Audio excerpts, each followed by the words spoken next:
In this video, I'll be sharing how to go from designing your robot in CAD up to the point of training it with reinforcement learning in Isaac Lab, all within NVIDIA's Omniverse simulation programs.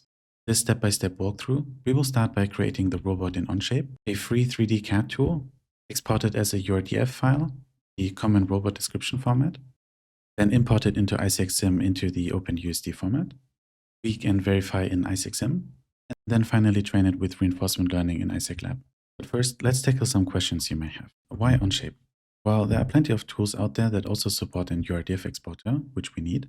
I found Onshape to be a great tool because it's first of all completely free, meaning unlike Fusion 360, Onshape runs on every operating system, such as Linux, which is highly recommended for ROS2 workflows.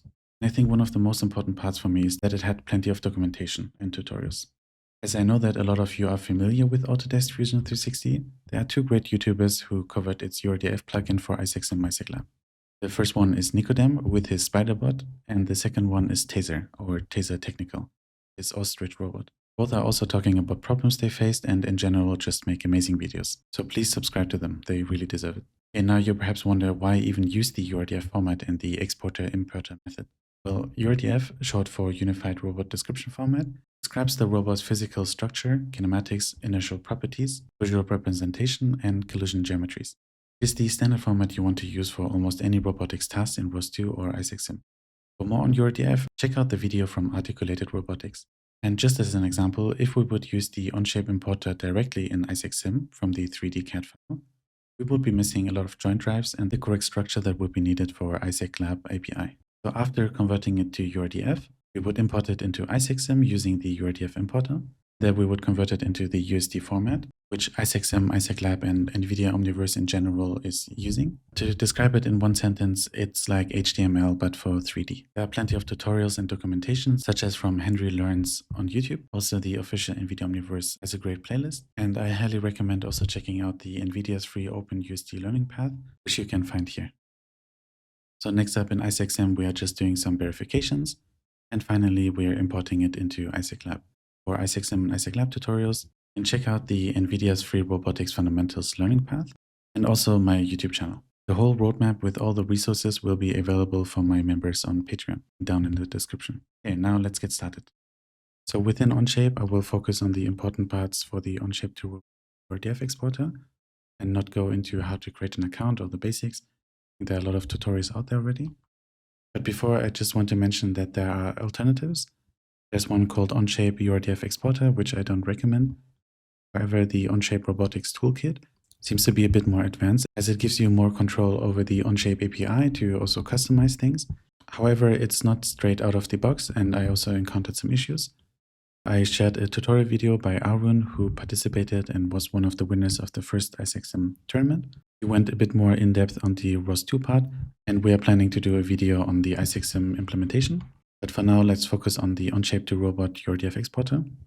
So within Onshape, we have the Part Studio and the assembly. Basically, I've created the cardboard here by clicking a sketch on a plane, and then basically extrude to just get the objects. It's a pretty simple robot, and we have two joints which we are not setting in the Part Studio, but in the assembly. But before going into the assembly, we want to make sure that we are always creating new parts when extruding. So we have 3 parts here. We can assign them a material by assigning a material here, or once you do it, you can also edit the material. Then also a quick mention is that I have mate connectors.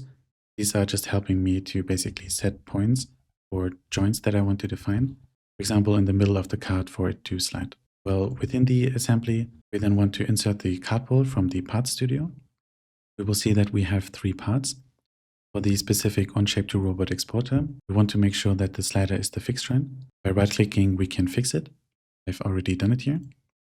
Then it's also important that the fixed joint is on the very top of the assembly. So we would just like drag it on the very top. Afterwards, we can see the mate connectors, which I created in the Part Studio below it. These were created to help me assign the joints. As we can see, we have 2 joints. First one is a revolute joint for the pole. You can set the revolute joint on the top here and then select the 2 parts. Make sure to also set limits. Then you can see how it would look like. As you may notice, it has DOF, degree of freedom, on the very front. So this one is needed for the URDF exporter. We can also quickly animate this one. Once we connected both, we can also move this part and see that it basically moves. It's a bit laggy, but you get the gist. Okay, now moving to the Onshape to Robot documentation. So in here we have the GitHub, which is giving us the documentation link, but also examples. But we are more interested in the documentation. So you would start on the Getting Started page. It's a really easy setup, so all you gotta do is to pip install it. And inside a Linux machine, you would add this to your bash RC. So these will be your Access API keys. You can find the API keys in your Onshape developer account. So in your settings under developer, you will find the keys. When you follow the link, you should land on the page and you can create a new API. For Windows users, you can create an environment file. It will basically be the same. Then you will just create a folder. And inside that folder, you would just create a config.json file and copy paste this one here. As you can see, it's asking the URL of the assembly. So within Onshape, you don't want to be in the part studio, you want to be in the assembly. You would just copy paste this one and then replace it with the URL that is needed here. I will show you an example. Afterwards, all that's left to do is to call Onshape to robot and then my robot directory. We're even able to test it on PyBullet. So you would just need to install PyBullet quickly. Or if you already have Mojoko, you can also try it on Mojoko. So it's pretty straightforward. You also want to check out design time considerations. So these were some of the things that I mentioned before. So the first item has to be the base link. So this one will be the fixed root. And then, like I said, the degree of freedom has to be in front of the names. For more complicated robots, you might want to check out the documentation in more detail. So within my workspace, I created a My Robot folder. You will see that I have the config.json with the assembly URL link. You also see that I already created the robot URDF, the assets that belong to it, and even a folder for the USD conversion.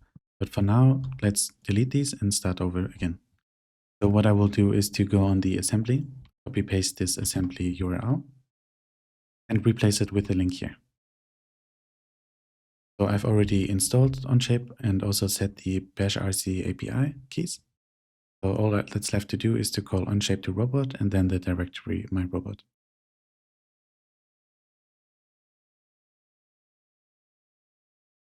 So this one really took only a few seconds. You will see that it found both joints along with its limits. It also found the root node, which is the slider, and created the robot URDF along with the assets folder file. Okay, so the next step is to go into ISAC and use the URDF import. So I already did a detailed tutorial on this one before. You can find it on my channel. But you will see that we actually don't need to tweak any of these settings. So to launch ISAC there are multiple ways. It doesn't matter from where you launch ISAC. So once ISAC has been loaded, we are going to File, Import, and then search for the folder where we saved the URDF file. So for me, it's in the My Robot folder.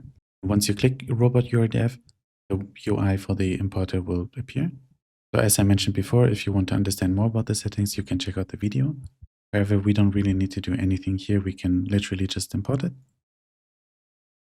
And now we will have our robot. So what just happened is that we imported the URDF and converted it into the OpenUSD format. As I mentioned before, I will not go into the details of OpenUSD. But what I can mention is that inside our OpenUSD stage, we have the robot. We can also access the joints here.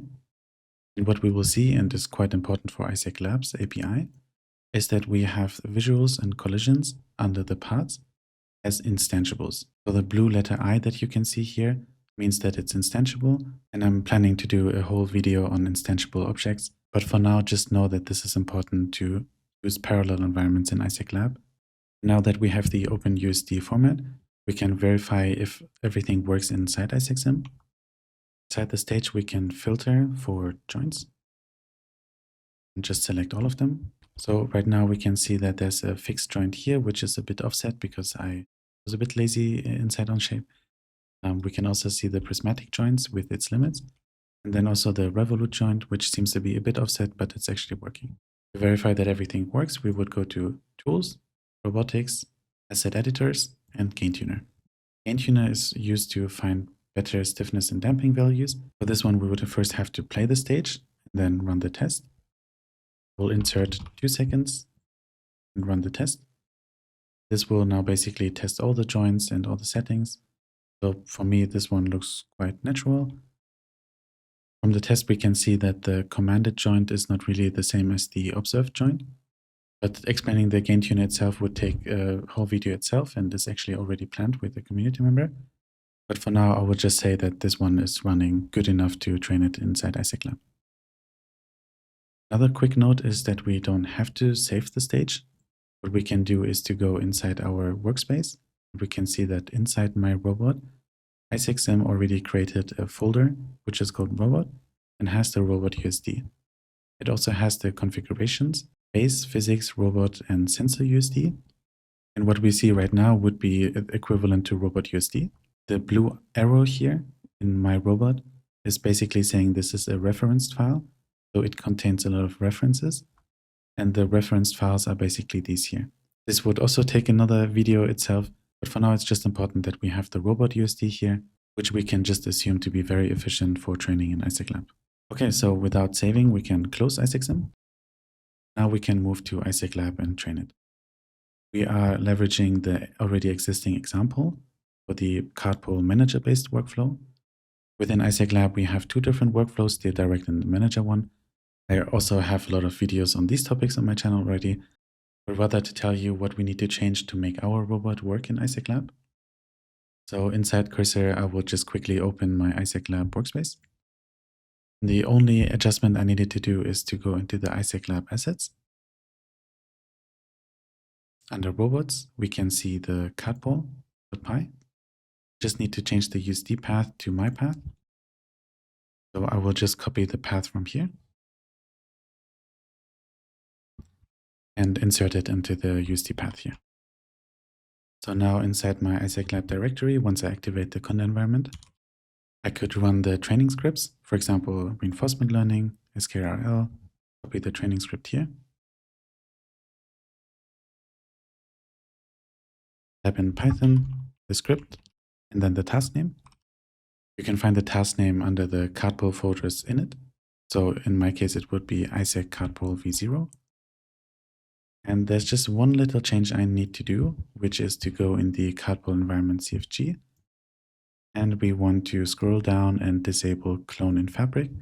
This is a new feature which is making Isaac Lab even more efficient. However, it will not display the multiple environments, and just for visual purposes, I want to set this to false. I will also set the environment spacing to 0.1 because my CAD file is way smaller than the original CAD pool example. Okay, and now we can execute the training. And as we can see, we have our 4096 environments. We might have set the environment spacing a bit too small, but as we can see, they are training to stay right. The reason I didn't really need to do any changes was because inside the CAD tool, I was already naming the joint names to the ones that were in the standard CAD pool example. So yeah, that's it with the video. Just to summarize, we went from designing a CAD model from Onshape to export it into the URDF format, then import it into IsaacSim into the USD format, verify in IsaacSim that everything works, finally train it in Isaac Lab. If you found this video helpful, please consider subscribing. It really helps a lot. So thank you for watching. I also want to take a moment to thank all my Patreon supporters. Without you, these tutorials wouldn't be possible. So thanks.